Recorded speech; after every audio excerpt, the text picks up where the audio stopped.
Good morning class 8। बेटा science में lesson 4 तक हम लोग डिस्कस कर चुके हैं। लेसन 5 बाद में होगा, पहले लेसन 6 पर आइए, ठीक है। इसमें सेल के स्ट्रक्चर और फंक्शन के बारे में डिस्कस किया गया है। चलिए ठीक है, तो वैसे आप लोग जानते भी हो, फिर से एक बार रिकॉल करा दें कि जिस तरह से आप जानते हो कि बिल्डिंग हम लोग बनाते हैं, मकान बनाते हैं तो ब्रिक्स का यूज़ करते हैं, उसी तरह से हमारी बॉडी भी छोटे छोटे ब्रिक्स से बनी हुई है जिसको हम लोग सेल कहते हैं।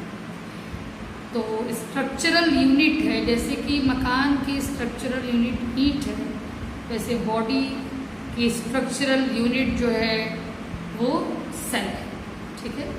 तो सेल के बारे में देखिए, सबसे पहले तो ये जानिए कि किसने पता लगाया सेल के बारे में, किसने इसकी डिस्कवरी की।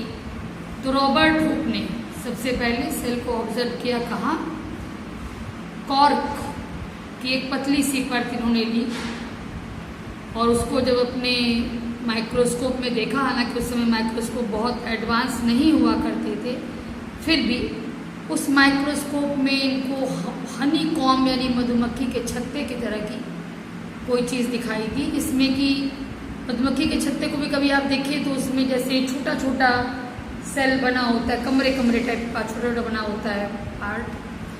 तो ऐसे ही इनको दिखाई दिया कॉर्क में कि छोटे छोटे मधुमक्खी के छत्ते में जैसे छोटे छोटे केबिन बने होते हैं, वैसे ये भी है, बना हुआ है कॉर्क में भी। तो इसी केबिन को इन्होंने सेल का नाम दिया, ठीक है। और चूँकि उस समय बेटा बहुत ज़्यादा एडवांस माइक्रोस्कोप था नहीं, इसलिए सेल के बारे में और ज़्यादा स्टडी हो नहीं सकी। फिर जब पावरफुल माइक्रोस्कोप बना तो फिर कुछ आगे हो पाया, और इसको बनाने में देखिए एंटनी फिलिप्स वॉन लीवेनहॉक ने इम्प्रूवमेंट किया माइक्रोस्कोप में और फर्दर स्टडी की सेल्स की। और इन्हीं को माना जाता है कि फर्स्ट माइक्रोबायोलॉजिस्ट ये थे जिन्होंने कहना चाहिए स्टडी की माइक्रोब्स की, ठीक है। माइक्रोब्स का मतलब समझ रहे हैं कि नहीं आप लोग? मतलब क्या कहा जाए, स्मॉल ऑर्गेनिज्म, बहुत ही स्मॉल ऑर्गेनिज्म को कहा जाता है माइक्रोब्स। और जब इन्होंने थोड़ा एडवांस माइक्रोस्कोप बना लिया तो फिर इन्होंने माइक्रोब्स की स्टडी की, इसीलिए इनको फर्स्ट माइक्रोबायोलॉजिस्ट माना जाता है। एक सेल थ्योरी दी गई उस समय, श्वान एंड स्लाइडन हम लोग बोलते हैं, शॉर्ट में नाम दिया है, डिटेल में आप देख लीजिएगा। 1838 में ये जर्मन बायोलॉजिस्ट थे, मैथियास जैकब स्लाइडन और थियोडोर श्वान। इन लोगों ने सेल थ्योरी दी, उसका एक कुछ इंपॉर्टेंट पॉइंट्स यहाँ दिया हुआ है।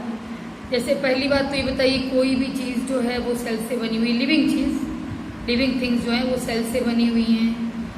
और दूसरी बात ये कि सेल्स जो हैं वो स्ट्रक्चर और फंक्शन में एक जैसी हो सकती हैं, लेकिन एकदम आइडेंटिकल हो, बिल्कुल एक जैसी हो, ये संभव नहीं है। शेप अलग हो सकता है, साइज अलग हो सकता है। नई सेल्स हमेशा पुरानी सेल के डिवीज़न से ही बनती हैं। किसी भी ऑर्गेनिज्म का ग्रोथ जो है वो इस बात पर डिपेंड करता है कि सेल की ग्रोथ कितनी हो रही है, ठीक है। और जो भी किसी ऑर्गेनिज्म का फंक्शन है वो क्या होता है, उस ऑर्गेनिज्म के सेल्स में जो फंक्शन हो रहा है, ठीक है ना, उसी का सम टोटल जो है उस ऑर्गेनिज्म का फंक्शन होता है। अब नेक्स्ट टॉपिक है आपका डाइवर्सिटी इन सेल्स। तो देखिए सेल्स जो हैं वो आपकी बॉडी में भी यदि है ना, तो एक तरह की सारी सेल्स नहीं है, या अलग अलग एनिमल्स में, अलग अलग ह्यूमन बींग्स में सेल का नंबर सेम हो जरूरी नहीं है। फिर हर सेल का शेप, साइज ये एक जैसा हो ये जरूरी नहीं है। पहली बात कि सेल की स्टडी के में एक ये भी समस्या है कि सेल्स जो है वो ट्रांसपेरेंट होते, कलरलेस होते। तो कैसे माइक्रोस्कोप में इसकी स्टडी की जाए, तो ज़रूरी हो जाता है कि इनको कलर किया जाए। इसलिए तरह तरह के स्टेन और डाइज यूज़ करके पहले सेल को कलर किया जाता है, तब उसकी स्टडी की जाती है। अब देखिए नंबर हमने बताया है कि नंबर वैरी करता है, किसी एनिमल में नंबर ऑफ सेल्स कुछ है, किसी में कुछ है, ठीक है, कोई बात नहीं। तो इसी के बेस पर देखिए एनिमल्स को भी हम दो कैटेगरी में कैटेगराइज कर देते हैं, यूनिसेल्यूलर एंड मल्टी सेल्यूलर।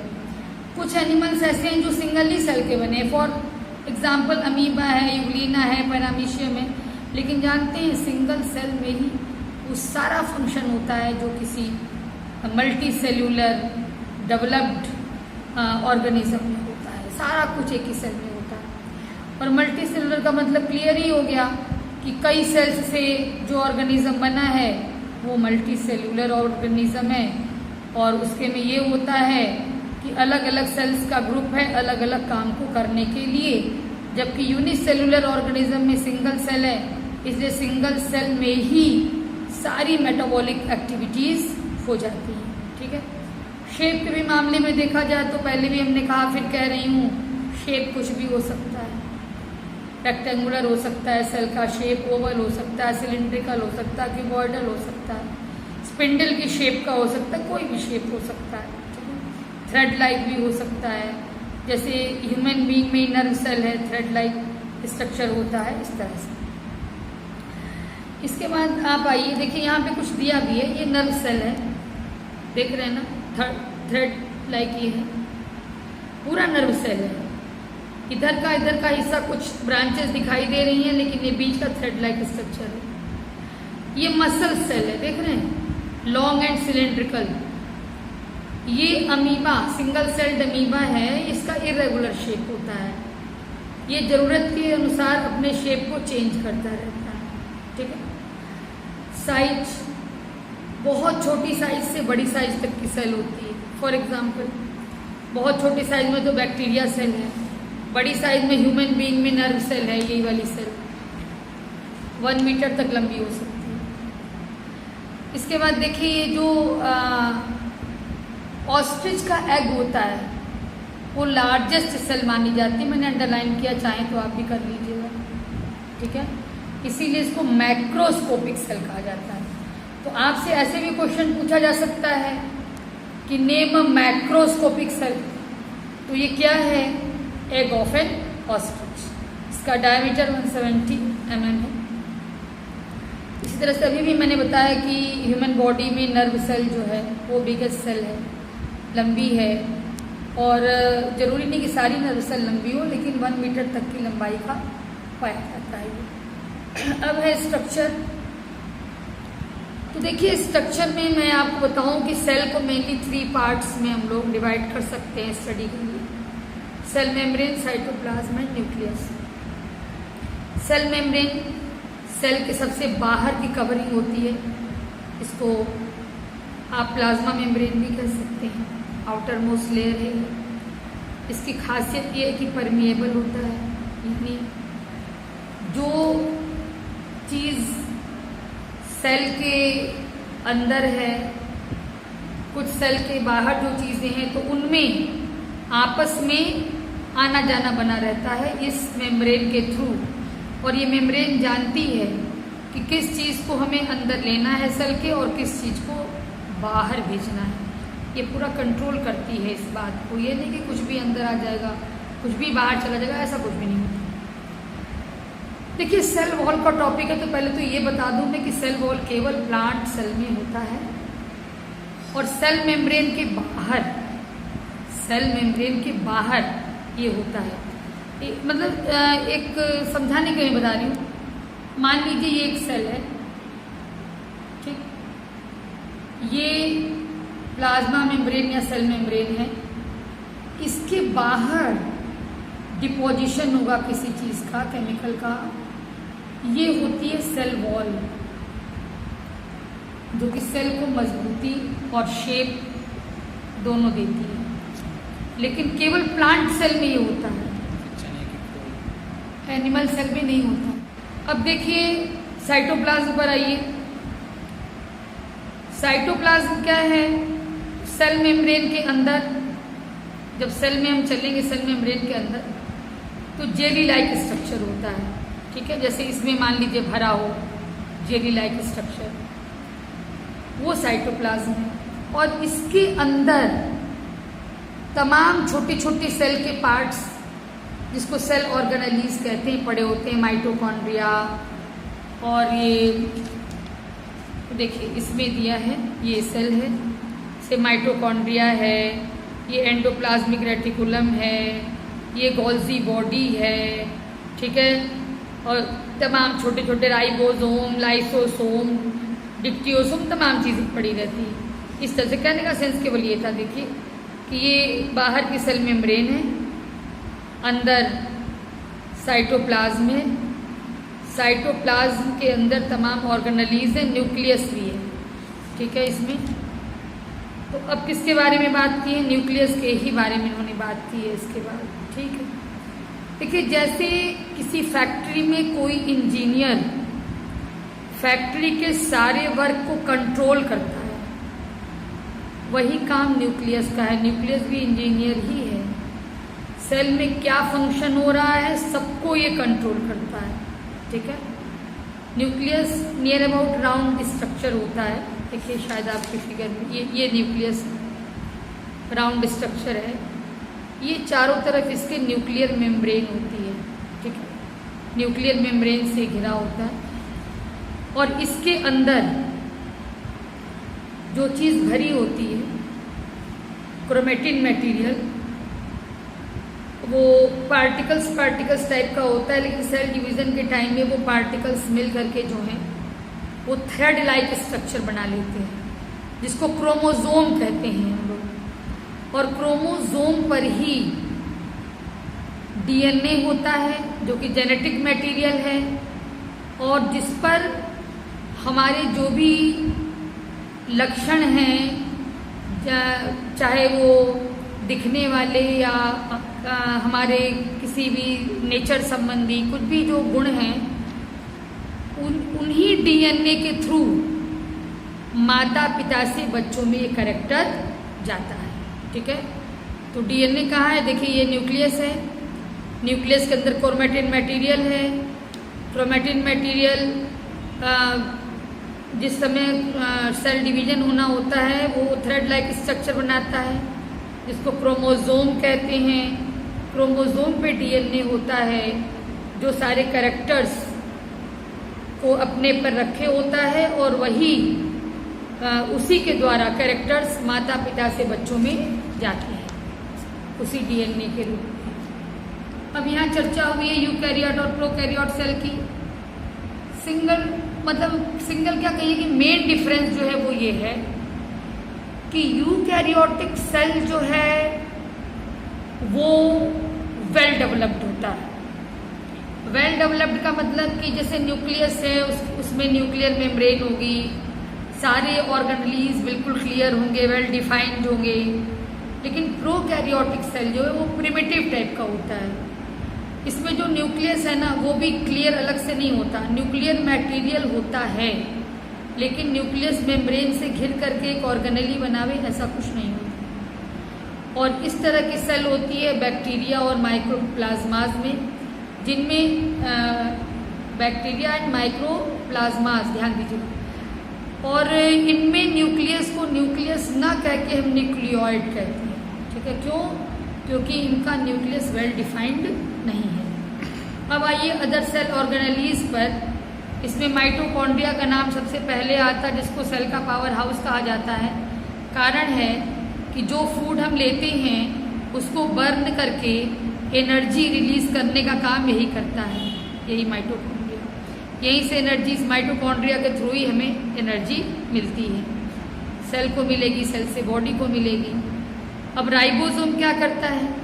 तो देखो सेल में एक पार्ट होता है एंडोप्लाज्मिक रेटिकुलम में, दिखा दे रही हूँ। ये न्यूक्लियस है, इसके चारों तरफ ये देखो कहीं कहीं ब्रेक है, ये एंडोप्लाज्मिक रेटिकुलम होता है। एंडोप्लाज्मिक रेटिकुलम के ऊपर कभी कभी मोती मोती की तरह का, दाने दाने की तरह का स्ट्रक्चर अटैच होता है, वो राइबोसोम होता है, ठीक है। तो कभी राइबोसोम एंडोप्लाज्मिक रेटिकुलम पर अटैच होता है तो उसको रफ एंडोप्लाज्मिक रेटिकुलम कहते हैं। और जिस एंडोप्लाज्मिक रेटिकुलम पे राइबोसोम नहीं अटैच होता है वो स्मूथ एंडोप्लाज्मिक रेटिकुलम होता है।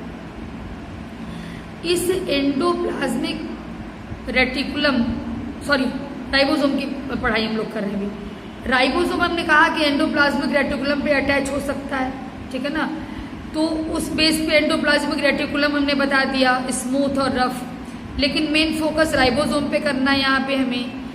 तो राइबोसोम एंडोप्लाज्मिक रेटिकुलम पर अटैच होने के अलावा साइटोप्लाज्म में फ्री भी रह सकता है, ठीक है ना।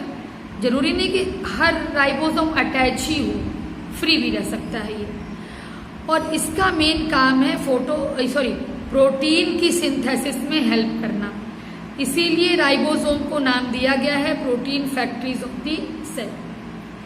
इसके बाद प्लास्टिड्स की बात होती है। प्लास्टिड्स केवल प्लांट सेल में ही होंगे। ये प्लास्टिड्स 3 टाइप के होते हैं, क्लोरोप्लास्ट, क्रोमोप्लास्ट, ल्यूकोप्लास्ट, ठीक है। क्लोरोप्लास्ट में ग्रीन पिगमेंट पाया जाता है जो फोटोसिंथेसिस में मदद करता है। क्रोमोप्लास्ट में ग्रीन के अलावा कोई और कलर होगा जो फूल की पंखुड़ियों का कलर होता है, ठीक है ना। यही कलर देता है फूल की पंखुड़ियों को, पेटल्स। ल्यूकोप्लास्ट कलरलेस है और ये एक्चुअली इसका काम होता है फूड स्टोरेज का, जैसे स्टार्च, प्रोटीन, फैट ये अपने में स्टोर करने का काम करता है। यानी क्लोरोप्लास्ट ग्रीन कलर देगा लीव्स को, chromoplast other than green colours देगा फूल की पंखुड़ियों को, पेटल्स को, और ल्यूकोप्लास्ट कलरलेस होता है, ये फूड स्टोरेज का काम करता है। फिर से एक बार जानिए कि प्लास्टिड्स केवल प्लांट सेल में होता है, एनिमल सेल में नहीं होता है। इसके बाद गोल्जी बॉडी पर आइए। प्लांट्स में इसी गोल्जी बॉडी को डिक्टियोसोम कहते हैं। ये भी इसका स्ट्रक्चर देखिए, हॉलो तो ये होगा लेकिन अच्छा ग्रुप में भी होता है, हॉलो होता है, स्ट्रक्चर प्लेट लाइक हो सकता है, कप शेप्ड हो सकता है, ठीक है। ये इसका मेन फंक्शन है एंजाइम और प्रोटीन्स को सिक्रीट करना, जो भी जरूरी है सेल के लिए। अब वैक्यूल्स की बात करें तो वैक्यूल्स कह लीजिए कि ये या तो ऐसे समझिए कि थैले टाइप का है, इसमें फ्लूइड भरा है जिसको सेल सैप कहते हैं, ठीक है। तो सेल सैप से भरा हुआ वैक्यूल है, ऐसे भी कह सकते हैं इसमें। और इनका मेन फंक्शन है कि ये वेस्ट रिमूवल में और डाइजेशन में अपना रोल अदा करते हैं। एंडोप्लाज्मिक रेटिकुलम नेटवर्क है, अभी भी चर्चा हुई थी इसकी। न्यूक्लियस के बाहर और पूरे साइटोप्लाज्म में इसका एक नेटवर्क होता है और ये सब्सटेंसेस के ट्रांसपोर्ट में, मतलब किसी चीज़ को सेल में यहाँ से वहाँ पहुँचाना है, उसमें इसका फंक्शन होता है, इसका काम होता है। या फिर ये सेल को मैकेनिकल सपोर्ट भी देता है, यानी सब्सटेंसेस का ट्रांसपोर्ट सेल के अंदर ही और मैकेनिकल सपोर्ट, ये इसका फंक्शन है, ठीक है। अब सेंट्रियोल और सेंट्रोसोम की बात हो जाए, केवल एनिमल सेल में पाया जाता है और मेन रोल इनका सेल डिवीजन में होता है। लाइसोसोम, जिसको हम लोग सोसाइडल बैग ऑफ सेल कहते हैं, ये भी केवल एनिमल सेल में पाया जाता है। इनके अंदर एंजाइम्स होता है और यदि लाइसोसोम बर्स्ट होता है तो इसका एंजाइम जो है ये जिस सेल में है उस सेल को डैमेज करता है, डिस्ट्रॉय करता है, इसीलिए इसको सोसाइडल बैग्स कहा जाता है। देखिए, जहाँ तक डिफरेंस की बात है मैं सब बता चुकी हूँ, उसको आप रीडिंग करिए अपने से। अब है सेल डिवीजन। ये सेल थ्योरी में हम लोगों ने पढ़ा कि नई सेल बनेगी पुरानी सेल के डिवीजन से। तो जब भी कोई सेल अपना कंप्लीट साइज गेन कर लेती है तो फिर उस प्रत्येक सेल से देखिए ये सेल है, पहले क्या होता है, इसका न्यूक्लियस पहले ऐसे लंबा हो जाएगा, फिर 2 भाग में बट जाएगा, डिवाइड हो जाएगा। देखिए, एक इधर आ गया, एक इधर आ गया। अब इसका जो ये सेल मेम्ब्रेन है ये दबेगा धीरे धीरे, और दबते दबते दोनों तरफ से दबते दबते बिल्कुल ये फिर दोनों सेल अलग हो जाएंगे। तो इस तरह से जब भी कोई सेल अपना कंप्लीट साइज गेन कर लेती है तो फिर वो डिवाइड होती है, ठीक है।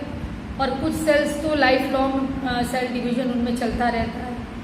आप एक बार ये भी सोच सकते हो क्या ज़रूरत है सेल डिवीजन की, जब हम लोग अपनी भरपूर हाइट गेन कर चुके हैं। तो है क्योंकि आपकी बॉडी में सेल्स डैमेज होती रहती हैं, उनको रिप्लेस करना है, आपको चोट चपेट लगता है, उस समय सेल्स जो है डैमेज होती हैं, तो इसलिए नई सेल्स हमेशा बनती रहती हैं हीलिंग के लिए। और जो जिस सेल से नई सेल बनती है उस सेल को पेरेंट सेल कहते हैं, और जो सेल बनती है उसे डॉटर सेल कहते हैं। ठीक है बेटा, that's all about this chapter. Homework आप ले लीजिए इसमें, ठीक है। बहुत छोटा ही होमवर्क दे रहे हैं, करिएगा इसको।